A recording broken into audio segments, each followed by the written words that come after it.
Cette guerre, je vous dis, elle nous a été imposée.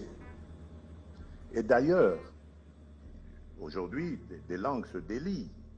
Je ne sais pas s'il y aura une question sur ce sujet, mais dans la communauté Banyamulenge qu'on a longtemps. Bonjour et bienvenue sur Radio Mangalala. Avant de commencer, nous tenons à remercier toute personne qui nous soutient ici à la Radio Mangalala. Dans une déclaration qui marque une nette escalade rhétorique, le président Félix Tshisekedi Tshilombo a publiquement accusé son homologue rwandais Paul Kagame d'armer de déployer le groupe rebelle burundais Red Tabara, Résistance pour un état de droit au Burundi, dans l'est de la République démocratique du Congo. Selon le chef de l'État congolais, ces actions viseraient à créer un prétexte pour justifier une agression plus large contre la RDC, notamment en ciblant la communauté Banyamulenge. Ces accusations formulées hier lors d'une intervention relayée sur les réseaux et dans les médias interviennent dans un contexte déjà extrêmement tendu entre Kinshasa et Kigali, marqué par les combats persistants impliquant le M23, les accusations réciproques de violations d'accords de paix et la crise humanitaire majeure dans le Kivu. D'après des extraits diffusés, le président Tshisekedi a affirmé que Paul Kagame armerait Tabara et l'envoie en territoire congolais pour mener des attaques contre les Banyamulenge, une communauté tutsi congolaise souvent prise dans le feu croisé des conflits régionaux. Kagame fait tout cela juste pour trouver un prétexte pour attaquer le Congo, aurait-il déclaré. Cette sortie constitue, selon plusieurs observateurs, la première accusation directe et publique de ce type par Tshisekedi depuis son arrivée au pouvoir en 2019. Elle fait écho à des allégations antérieures formulées par les Burundis contre le Rwanda, accusés de soutenir Red Tabara depuis plusieurs années. Kigali a toujours nié ce soutien, qualifiant souvent ce groupe de menace sécuritaire manipulé par ses voisins. Red Tabara, groupe armé burundais principalement composé de Tutsis opposés au pouvoir du Bujumbura, opère depuis des bases présumées en Afrique du Sud. Il est considéré comme terroriste par le gouvernement burundais et a été impliqué dans des attaques frontalières. Sa présence dans l'est de la RDC s'inscrit dans les vastes écheveaux des milices et des groupes rebelles qui prolifèrent dans la région depuis des décennies. Pour les autorités congolaises, cette accusation s'inscrit dans une logique plus large, celle d'une guerre par procuration orchestrée par Kigali. Kinshasa accuse régulièrement le Rwanda de soutenir le M23 pour contrôler les richesses minières de l'Est. L'implication présumée des Red Tabara dans des attaques contre les Banyamulenge viendrait compliquer davantage les tableaux sécuritaires et justifierait, selon Tshisekedi, une réponse ferme de l'État congolais. Du côté rwandais, aucune réaction officielle immédiate n'a été enregistrée à cette nouvelle salve.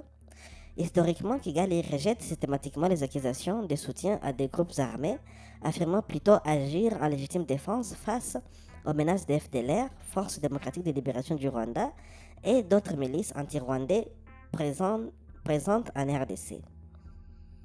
Au Burundi, Bujumbura, allié de Kinshasa dans la lutte contre le groupe rebelle burundais, pourrait voir dans cette déclaration un appui bienvenu.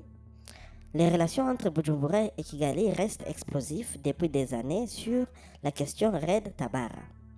Les communautés locales déjà exsanguées craignent une intensification des violences intercommunautaires. Les Banyamulenge se retrouvent souvent accusés d'être pro-rwandais, ce qui alimente les cycles de massacres et de déplacements. Cette accusation risque de compliquer les efforts de médiation en cours, y compris ceux impliquant les États-Unis et l'Union africaine ou la CIRGL. Elle survient quelques mois seulement après la signature d'un accord de paix à Washington, déjà fragilisé par la reprise des combats. Des voix de la société civile et analystes mettent en garde contre une régionalisation accrue du conflit. Patrick Moya, porte-parole du gouvernement congolais, avait déjà évoqué en février 2026 le rôle présumé du Rwanda dans l'armement des Red Tabara. Depuis 2022, les relations entre Kinshasa et Kigali sont passées d'une lune de miel relative à une confrontation ouverte. Félix Tshisekedi, qui avait initialement cherché à normaliser les liens, a progressivement durci les tons face à ce qu'il qualifie d'agression rwandaise déguisée sous le manteau du M23. Kigali, de son côté, dénonce l'alliance de Kinshasa avec le groupe hostile au Rwanda et pointe du doigt la perméabilité du territoire congolais aux ennemis du régime rwandais. L'accusation sur les Red Tabara ajoute une nouvelle couche à ces conflits par procuration. Elle souligne surtout les capacités persistantes des acteurs régionaux à briser le cycle de violence dans l'Est. Malgré les multiples sommets, accords et engagements internationaux, reste à voir si cette déclaration ouvrira la voie à une nouvelle phase de négociations franches ou au contraire à une détérioration supplémentaire de la situation sécuritaire et humanitaire. Dans les deux cas, ce sont les populations civiles de l'Est qui en paieront les prix lourds. Et bien, mesdames et messieurs, ça sera tout pour cet article réservé sur la sortie du président Félix-Antoine Tshisekedi à propos de l'armement des Red Tabara par Kigali selon ses propos. Pour la suite, restez connectés sur la radio Mangalala et à très bientôt.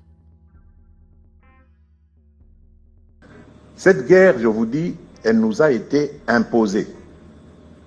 Et d'ailleurs, aujourd'hui, des langues se délient.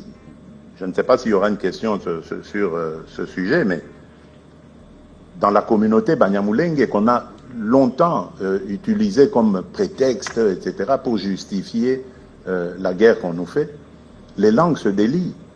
Vous savez que pendant que nous filions la parfaite entente avec mon voisin et homologue qui m'agresse aujourd'hui, mais il armait les fameuses raids Tabara, ces milices burundaises, tutsi burundaises, je le dis comme ça pour bien vous situer la question, il les armait pour attaquer les communautés Banyamulenge. Et il y a eu des dégâts, ils ont tué beaucoup de communautés. Et on attribuait ça au Maïmaï. Mais en réalité, c'était le Rwanda qui le faisait, pendant que nous avions vraiment une entente parfaite. Donc vous comprenez que c'est vraiment diabolique ce que nous vivons là. Et que donc nous devons absolument mettre fin à tout.